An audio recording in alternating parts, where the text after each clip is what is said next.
Parks resided in Detroit until she died of natural causes at the age of 92 on October 24, 2005, in her apartment on the east side of the city.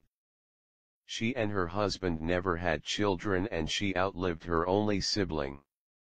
She was survived by her sister-in-law, Raymond's sister, 13 nieces and nephews and their families, and several cousins, most of them residents of Michigan or Alabama.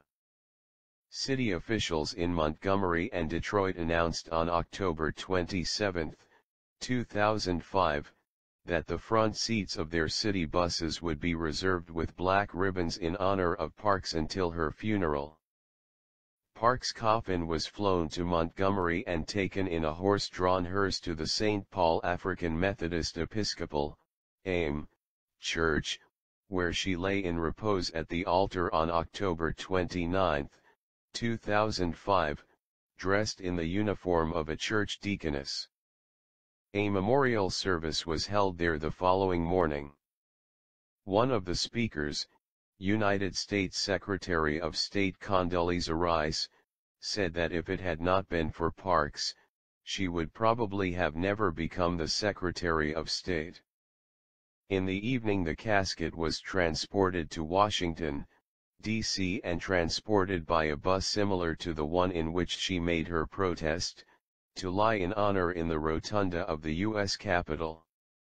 Since the founding in 1852 of the practice of lying in state in the rotunda, Parks was the 31st person, the first American who had not been a U.S. government official, and the second private person, after the French planner Pierre L'Enfant, to be honored in this way.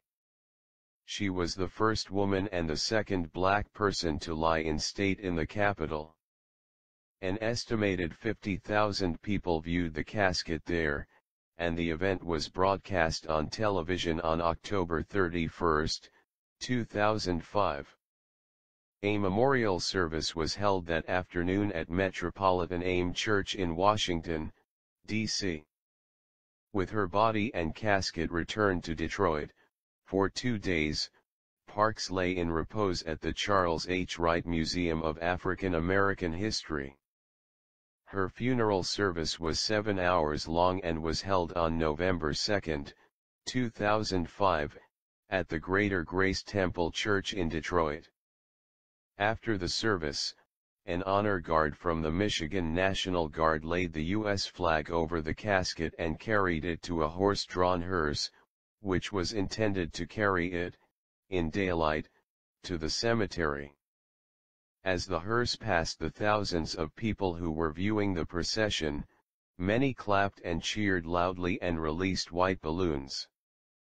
Parks was interred between her husband and mother at Detroit's Woodlawn Cemetery in the chapel's mausoleum. The chapel was renamed the Rosa L. Parks Freedom Chapel in her honor.